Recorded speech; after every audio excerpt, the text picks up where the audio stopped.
Hold on, let me wipe off my phone. All right, I'm back.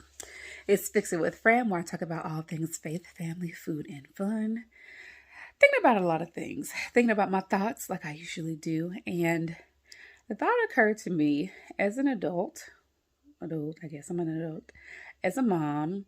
It's so interesting the conversations that we have or don't have with our parents. And it's even more interesting of the conversations I have with my mom now that I'm an adult and a mom. And I'll give you a little tidbit of one. And it's part of the reason why, if you are my friend on Facebook or follow me on Facebook or social media, and I am getting back into the habit of doing more outside of YouTube. I guess I like YouTube in the sense that I can kind of say my thoughts and give whatever kind of emphasis and voice to them beyond just being read on a blog or read on a Facebook status. So there's that. But I also realized I hadn't done the podcast in forever. I used to be part of a podcast collective where we had like a producer that put everything together and then posted them. So I think I'm going to dabble back into the world of doing my own podcast and figuring that stuff out. Because I think the recordings exist somewhere online and there are a few links on my fixitwithfriend.com website. But other than that, it's really been I don't want to say antiquated, but kind of a hiatus of activity. So, conversation with my mom that was interesting. So many people don't know, and like my little sister recently learned this. Growing up, like until I was 6 or 7 years old, we were Jehovah's Witnesses. And that was like me, my mom, my older sister. My dad, there's a whole nother story behind that of where he was, and I'll eventually tell y'all because, as I said, I am saying all the things, and that's why I mentioned Facebook. I've said on Facebook, maybe some other places, I'm saying all the things, I'm having all the conversations. Part of that because my truth of who I am and being a person, a whole person, not just a professional person, not just a mom, not just somebody that's a Christian, is that I have learned through conversations with different people that people had this idea of me and this persona that they created in their mind. That wasn't me. And I guess if I can do anything in living my truth and being who I am in this lifetime, is that like I am a multifaceted person. I am not just the business professional. I am not just the mom of a 2-year-old. I am not just a woman of faith. And as I exist in whatever dichotomy there is my reality. Like, I'm not just this prim and proper girl. I'm not just somebody who like is on their P's and Q's all the time. And in creating this community in this channel that I can control this little universe, I want y'all to know that I don't want anybody to be pressured to feel like, oh, you have to be a perfect mom or a perfect wife or a perfect professional. We're real people living real lives. So that being said, the conversation that I had with my mom, also coming from the background that I remember growing up as a Jehovah's Witness. Like I remember the little gold and yellow children's Bible.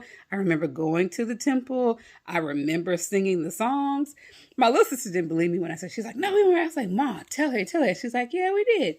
So with that, I remember not celebrating birthdays, like not celebrating like different like pagan holidays, I guess you could say, like Halloween. And the reason I sit down to record this, I see something in my hair that's bothering me, is that all of my life, even when we were in Christian and part of the African Methodist Episcopal Zion Church, I thought that... Okay, so Monica just came in after dinner. You gonna say hi? Hi. You gonna say hi to over here? Hi right here. Look right here and say hi. Hi. You gonna say bye-bye? Bye-bye. You gonna say night-night? Night-night. And now Monica's upset because she doesn't want to be left out. All right. I told y'all, you're going to get a lot of realness, a lot of real life around here. You're never going to see a perfect cookie cutter house. You're going to see my kid after she's eating spaghetti and getting it all over her shirt. We're keeping it really real. The conversation with my mom. All these years, I grew up thinking, oh, we were just super Christians. And we went to church for Hallelujah night. And that's why we never did Halloween. And rewind for the realness. My grandmother used to always make us a bucket of candy. So she would get like the little McDonald's buckets and she would fill up the buckets with candy that we knew we liked. And my grandma lived down the street and around the corner from us. So I was used to going, getting the bucket, going home. I didn't have to work for that candy. I knew it was going to have the candy we like. It was going to have Snickers. It was going to have Butterfingers. It was going to have Milk Duds. We were going to have some Baby Ruth up in there because Baby Ruth was my grandma's favorite candy. Some other little fruity stuff, and we were going to call it a day. We knew we were getting a bucket of candy. Again, all my life, I thought, then after that, my mom was in church and she taught the youth ministry and da-da-da. So I thought that we hadn't done any trick-or-treating because when I posted the video the other week that I went trick-or-treating for the first time with Monica, it was her first time because my husband's little brothers asked if she could go rewind. They asked if they could go trick-or-treating with her. And then I was like, trick-or-treating, we hadn't planned that. So we got it together. We went. I got the little matching PJs. I just thought it was fun, something to do. I thought when I got the pajamas, we were just going to wear them at home because Monica very much was into Halloween in the sense that she watched all the little Super JoJo videos. She watched Coco Melon. She watched the Little Angel videos. So she knows Halloween. If she sees the word Halloween, she'll say it. She recognizes it. So I just thought it was going to be a cute little thing and we were going to stay in the house and maybe hand out some candy if people rang the doorbell. And that was going to be it. So after all of that, I was just laughing with my mom and I had a conversation and she goes, well, it wasn't about y'all not going trick-or-treating because I told my mom, I said, that was my first time going trick-or-treating and I'm 36. And she said, well, the reason that you all didn't trick-or-treat was because people were mean. She even told me that she grew up going trick-or-treating. So I'm like, what?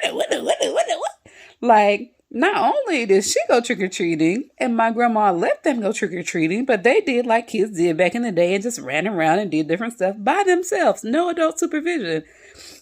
So I was like, what?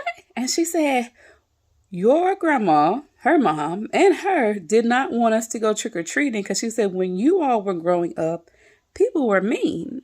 People started doing stuff to candy and putting stuff in the apples and, the razor blades and stories and all that.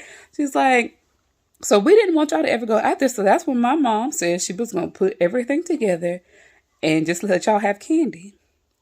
I'm 36 years old, y'all, and I just found that out.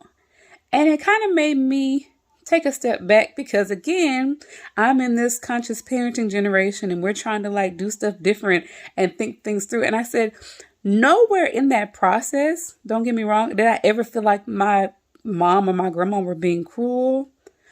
But I had no idea that was their way of wanting to protect us. So again, when I say I'm having conversations and I'm saying all the things, not only for myself, but for these relationships that we have. And I say that in the sense that if you have a parent, sorry, my recording time ran out. I just wanted to be clear that not all of us are fortunate that we have a parent living or both parents living, but have these conversations, y'all.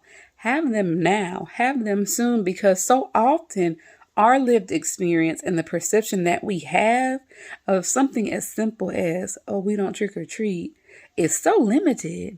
And I would have never known because I'm sitting there and I'm like, I wonder what my mom's thinking that I took her trick or treating and I never went trick or treating. Again, the candy that we got, I didn't give to Monica. It was really one, she was too little. It's too much candy. It was a lot of chocolate and stuff. And I'm trying to keep these teeth together. But it was the experience. That's what my mom said. I never knew what it was like to trick or treat. And I think as a kid, I always wondered about that. Why don't they let us go?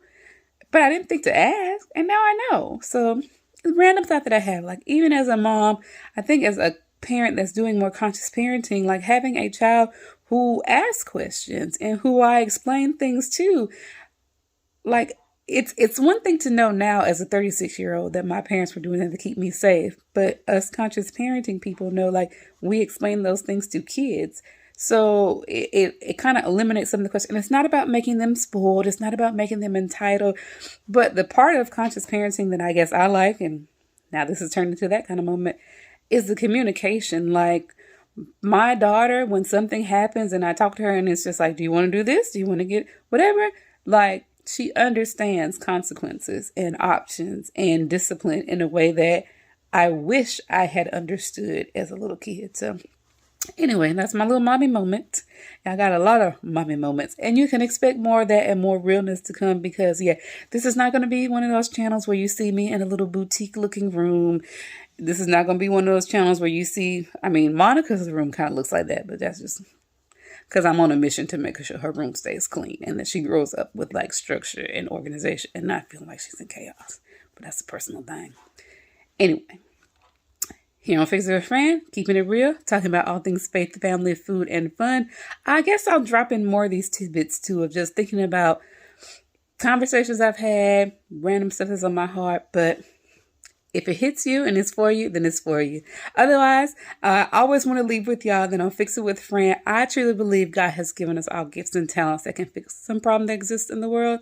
And while we may not be able to fix everything, I want to remind and encourage you to remember that we can all fix something. So till next time, I pray that you would find that thing and fix it. Thanks for watching. Bye.